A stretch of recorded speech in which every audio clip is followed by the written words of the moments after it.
Esta es la sesión 1 del módulo 4 del canal Electrónica Analógica.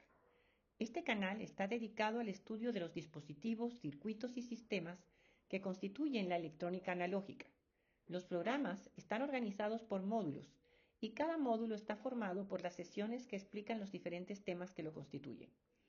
El módulo 4 incluye la descripción de las características, configuraciones circuitales y aplicaciones de los amplificadores operacionales, más la bibliografía correspondiente.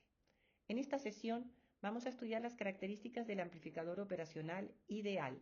Vamos a ver cómo conectar este dispositivo para que trabaje como amplificador lineal y analizaremos tres configuraciones básicas: el amplificador inversor, el amplificador no inversor y el seguidor de voltaje. El amplificador operacional es un circuito amplificador de muy alta ganancia de voltaje que cuenta con dos entradas y una salida, y es capaz de amplificar señales tanto continuas como alternas dentro del rango de frecuencias para el que está diseñado cada dispositivo. Presenta características similares a las deseadas en un amplificador ideal. Aquí vemos la representación circuital del dispositivo, donde están indicados los terminales de las dos entradas, la salida y las fuentes de polarización que requiere todo amplificador.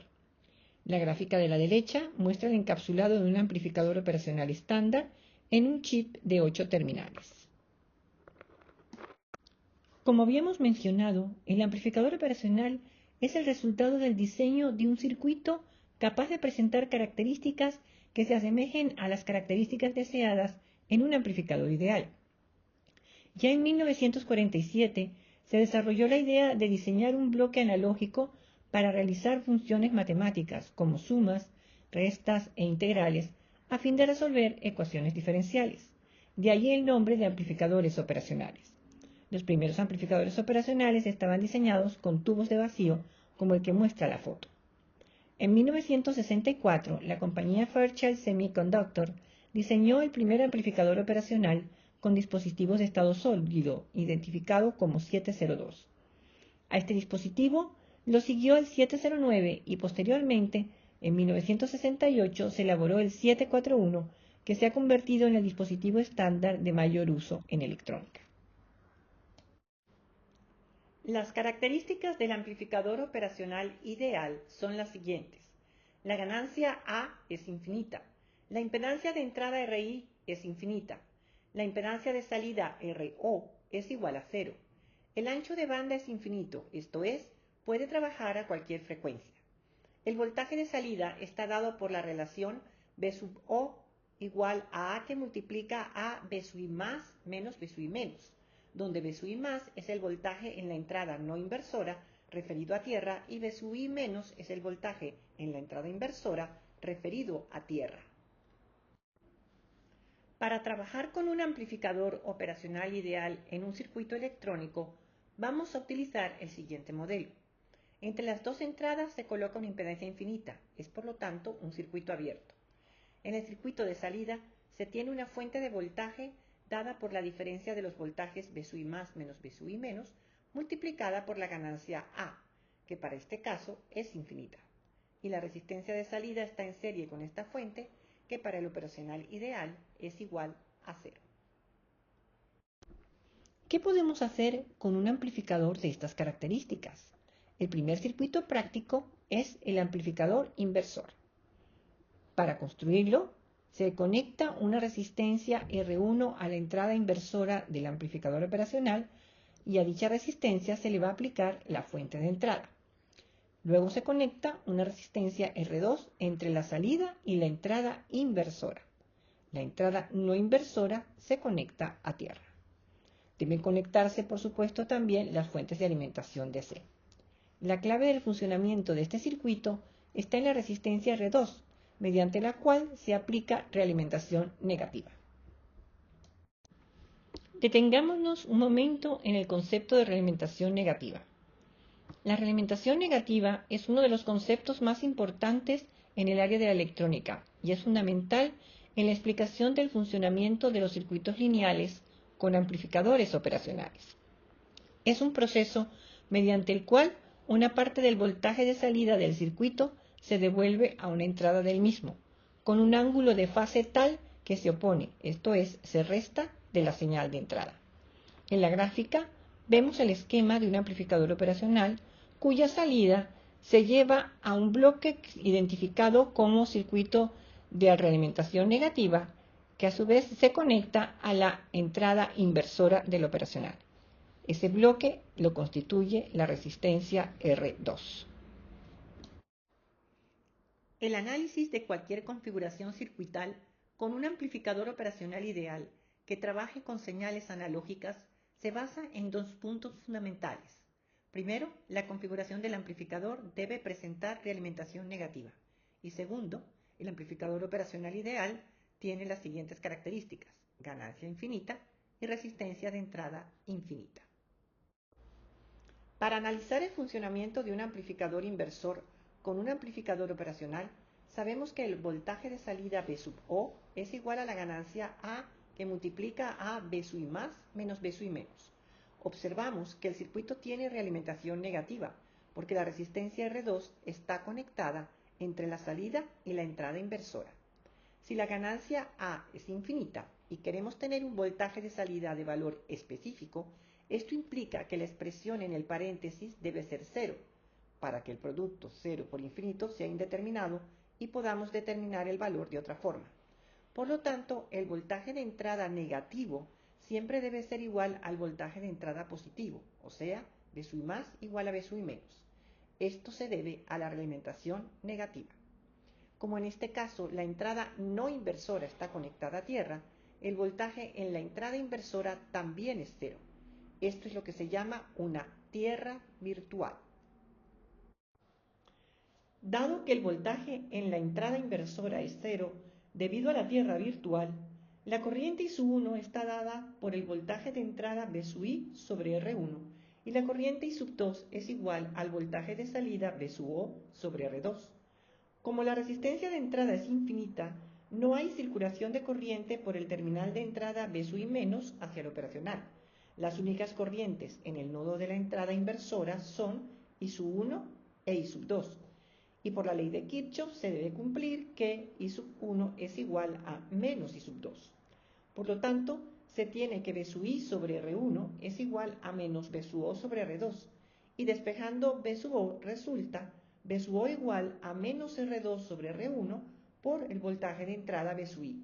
Y la ganancia de voltaje del amplificador se define como A sub B igual a V sub O sobre V sub I, lo que es igual a menos R2 sobre R1.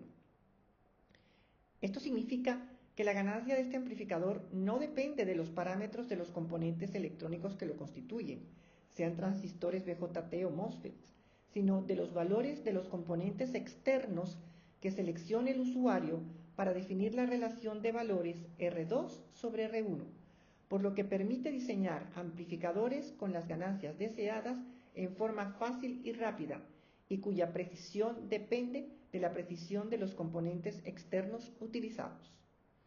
El signo menos indica que la señal de salida tiene un desfasaje de 180 grados con respecto a la señal de entrada, lo que le da el nombre de amplificador inversor. Hablemos de las fuentes de alimentación. Un circuito electrónico operativo debe de estar alimentado correctamente con las fuentes DC correspondientes. Los amplificadores operacionales están diseñados para trabajar con fuentes de alimentación positiva VCC+, y negativa VCC-, cuyos valores deben estar comprendidos en el rango especificado por los fabricantes y aplicarse en los terminales indicados. Las fuentes DC establecen los valores de voltaje de salida máximos que puede ofrecer un amplificador operacional.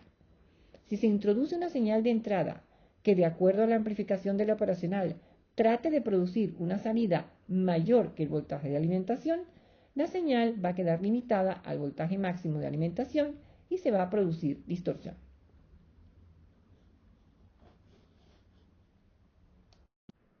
Aquí tenemos algunas consideraciones sobre los amplificadores operacionales reales. La ganancia A no es infinita, pero es muy grande, 10 a la 5 o superior. La impedancia de entrada no es infinita, pero es elevada, 1 megohmio o más. La resistencia de salida no es cero, pero es pequeña, pocos ohmios. Las fuentes de voltaje de alimentación más menos 15 voltios, por ejemplo, definen el rango de operación del amplificador y el voltaje máximo de la salida, tanto positiva como negativa, es un poco inferior al valor de las fuentes aplicadas. Las entradas no son perfectamente simétricas. Las corrientes en ambas entradas no son exactamente iguales. Y finalmente, presentan un ancho de banda finito. Ahora bien, el modelo ideal, tomando en cuenta solo las fuentes de alimentación, es muy útil para realizar la mayor parte de los análisis. Veamos la simulación en SPICE de un amplificador inversor con el OP-AMP 741. El circuito presentado es el esquemático en SPICE de un amplificador inversor UA741 alimentado con fuentes DC de más o menos 15 voltios, con la resistencia R1 igual a 1 kiloohmio, R2 a 10 kiloohmios, lo cual da una ganancia de R2 sobre R1 igual a 10, y al que se le aplica una señal de entrada sinusoidal de 1 voltio pico y una frecuencia de 1 kHz. La salida esperada es un voltaje sinusoidal de la misma frecuencia que la entrada, con una amplitud de 10 voltios y desfasada 180 grados con respecto a la entrada. Aquí vemos el resultado de la simulación en SPICE, donde está la señal de entrada de 1 voltio y la señal de salida de 10 voltios desfasada 180 grados con respecto a la entrada. Es decir, para los semiciclos positivos de la señal de entrada tenemos los semiciclos negativos de la señal de salida. En la pantalla del osciloscopio se muestra el voltaje de entrada y el voltaje de salida del circuito montado en el laboratorio con los mismos componentes utilizados para la simulación de SPICE. El voltaje de entrada está en el canal 1, cuya escala es de 1 voltio por división, por lo que su amplitud máxima es de 1 voltio pico. El voltaje de salida está en el canal 2, cuya escala es 5 voltios por división, y vemos que no llega hasta los 2 cuadros, indicando que el voltaje de salida es un poco menor que los 10 voltios. Esto va a depender del valor real de las resistencias R1 y R2, porque aunque escogimos resistencias con valores nominales de 1 kiloohmio y 10 kiloohmios respectivamente, hay que recordar que tienen una tolerancia de 5%. Hagamos un ejercicio con el amplificador inversor. Diseñe un amplificador inversor que tenga una ganancia de 10 utilizando el modelo de amplificador ideal, alimentado con fuentes de voltaje de más o menos 15 voltios. Dibuje las señales de entrada y salida del amplificador inversor si la señal de entrada es B sub 1 de t igual a 1 voltio seno de 2pi 1000t, B sub 2 de t igual a 5 voltios seno de 2pi 1000t, y B sub 3 de t igual a 1 voltio más 1 voltio por seno de 2pi 1000t. La solución es la siguiente.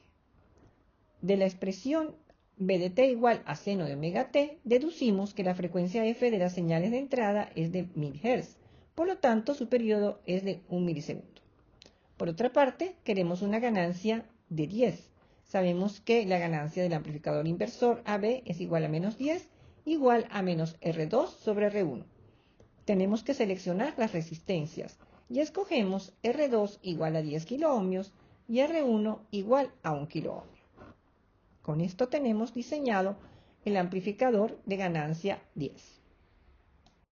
Pasemos ahora a dibujar las señales de entrada y salida. Primero dibujamos el voltaje B sub 1 de t igual a 1 voltio seno de 2pi 1000t. Esto es una señal sinusoidal de amplitud 1 voltio y periodo 1 milisegundo. La señal de salida, cuando el voltaje de entrada alcance su pico positivo, el de salida estará en su pico negativo de menos 10 voltios. Y viceversa, cuando la entrada alcance el pico negativo, la señal de salida estará en el pico positivo de 10 voltios. Esto nos da la forma de onda de la salida. Para la segunda forma de onda, primero dibujamos B sub 2 de t igual a 5 voltios seno de 2pi 1000t. Esto es una señal sinusoidal de amplitud máxima 5 voltios y periodo 1 milisegundo. Ahora bien, si la entrada es de 5 voltios pico, por la salida tendría que tener 50 voltios pico, pero las fuentes de alimentación son de más o menos 15 voltios, por lo que al llegar a estos valores, La señal de salida no puede seguir aumentando y va a quedar limitada por dicho rango, produciéndose por lo tanto distorsión. Para el tercer caso, comenzamos dibujando la señal B3 de T igual a 1 voltio más 1 voltio seno de 2pi mil T. Dibujamos en primer lugar un nivel de referencia de C de 1 voltio sobre el cual se encuentra la señal alterna de 1 voltio seno de 2pi mil T, por lo que el valor máximo de la entrada alcanza los 2 voltios pico en el semiciclo positivo, mientras que el valor mínimo de la entrada en el semiciclo negativo es igual a 0. El periodo de la señal es de 1 milisegundo. El amplificador operacional amplifica tanto señales de C como AC, por lo que la entrada de 1 voltio queda amplificada por menos 10, determinando una referencia de menos 10 voltios sobre la que va a encontrarse la señal de salida amplificada de menos 10 voltios de amplitud y un desfasaje de 180 grados. Dicho esto, el pico de voltaje negativo cuando la entrada sea un valor de 2 voltios sería de menos 20 voltios, pero la fuente de menos 15 establece el límite permitido y la señal de salida no puede pasar de este valor, por lo que se produce distorsión. Vamos a analizar a continuación el amplificador no inversor con un amplificador operacional ideal. El circuito consta de un amplificador operacional al que se le conecta la resistencia R1 entre la entrada inversora y tierra. La resistencia R2 se conecta entre la salida y la entrada inversora, lo cual constituye la red de realimentación. El voltaje de entrada se aplica directamente a la entrada no inversora. El voltaje de salida B sub O es igual a la ganancia A que multiplica a B sub I más menos B sub I menos.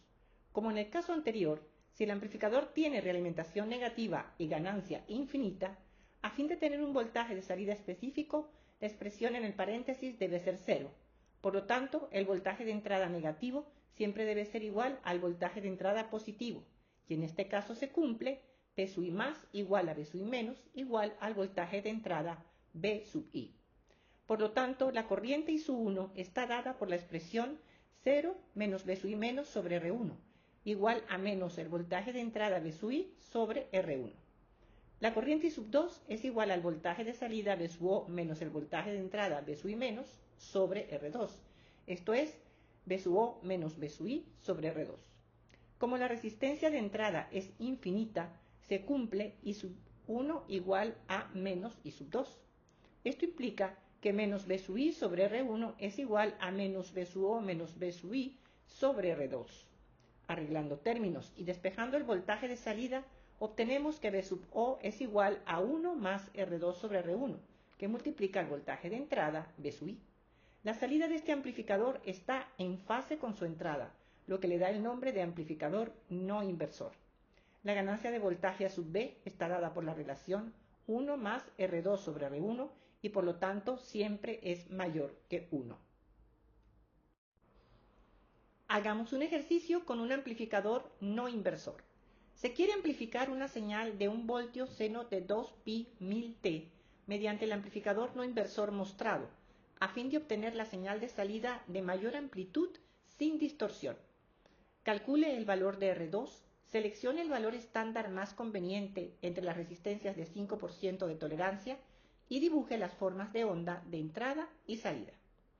Escribimos la ecuación B sub O de T igual a 1 más R2 sobre R1 que multiplica el voltaje de entrada B sub I de T. En la gráfica vemos que el amplificador está alimentado con fuentes de más menos 20 voltios. Por lo tanto, la ganancia 1 más R2 sobre R1 puede ser como máximo igual a 20. Esto significa que la relación R2 sobre R1 puede tener un valor máximo de 19. Dado que nos indican en el diagrama que R1 es igual a 1 kiloohmio, el valor máximo de R2 es 19 kiloohmios. El valor estándar entre las resistencias de 5% inferior a 19 kiloohmios es 18 kiloohmios. Por lo tanto, seleccionamos R2 igual a 18 kiloohmios. Habiendo calculado el valor de la resistencia R2 igual a 18 kiloohmios y sabiendo que el factor de amplificación de este amplificador no inversor es 19, podemos proceder a dibujar las formas de onda de entrada y de salida. Primero dibujamos la forma de onda de entrada B1 de T, la cual es una señal sinusoidal de amplitud máxima 1 voltio y periodo 1 milisegundo. La señal de salida va a ser una forma de onda que esté en fase con la entrada, que tenga una amplitud máxima de 19 voltios y 1 milisegundo de periodo. Podemos aumentar el voltaje de entrada a 1,05 voltios pico para que con la ganancia de 19 obtener un voltaje de salida de 20 voltios pico. Pero más adelante veremos que también existen otras limitaciones. Veamos ahora el análisis del seguidor de voltaje con un amplificador operacional ideal. Esta configuración se obtiene simplemente conectando la salida con la entrada inversora, lo cual constituye la red de realimentación. El voltaje de entrada se aplica directamente a la entrada no inversora. El voltaje de salida B sub O es igual a la ganancia A que multiplica a B sub I más menos B sub I menos. Como en los casos anteriores, si el amplificador tiene realimentación negativa y ganancia infinita, a fin de tener un voltaje de salida específico, la expresión en el paréntesis debe ser 0. Por lo tanto, el voltaje de entrada negativo siempre debe ser igual al voltaje de entrada positivo, y en este caso, dada la conexión existente, se cumple B sub I menos igual a B sub I más igual a B sub I de entrada igual a B sub O de salida. Esto es, el voltaje de salida es igual al voltaje de entrada. ¿Para qué sirve entonces este amplificador?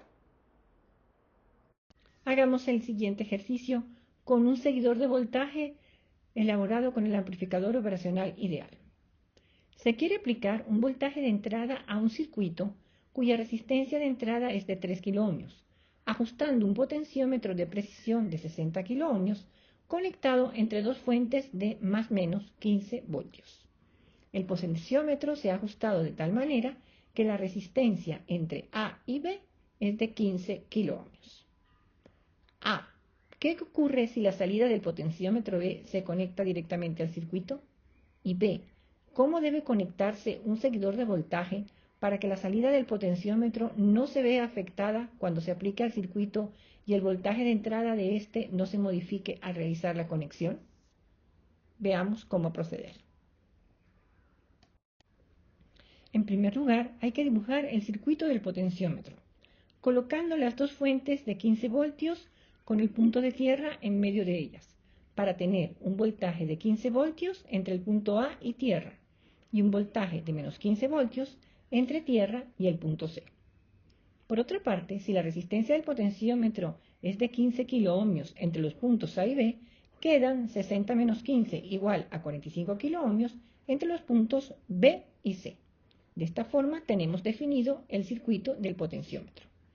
Una vez establecido este circuito, podemos calcular su corriente total I y el voltaje entre B y el terminal de tierra, el cual es igual a la fuente de 15 voltios menos la caída de voltaje entre A y B. Los puntos B y tierra son precisamente los que vamos a conectar al circuito cuya entrada es Rin igual a 3 kiloohmios. Haciendo las cuentas, la corriente I es igual a la suma de las dos fuentes de 15 voltios sobre 60 kiloohmios igual a 0,5 miliamperios. Y el voltaje B sub B entre B sub B y el punto B y tierra es 15 voltios menos 15 por I igual a 7,5 voltios. Podemos calcular el circuito Thevenin del potenciómetro entre el punto B y tierra. El voltaje de Thevenin es el voltaje en el punto B que ya hemos calculado, es decir, B de Thevenin igual a 7,5 voltios. La resistencia de Thevenin es el paralelo de las resistencias del potenciómetro cuando las fuentes se sustituyen por un cortocircuito. Por lo tanto, R de Thevenin es 15 kiloohmios en paralelo con 45 kiloohmios igual a 11,25 kiloohmios. La conexión directa del potenciómetro con el circuito la podemos representar al conectar el circuito de Thevenin que hemos calculado con la resistencia de 3 kiloohmios. Resulta el circuito mostrado en la figura, donde ahora es necesario calcular el voltaje en el punto de conexión identificado como B sub B', aplicando un divisor de voltaje. El voltaje B sub B' es igual a 3 kiloohmios sobre 3 kiloohmios más 11,25 kiloohmios por los 7,5 voltios. y esto da 1,58 voltios.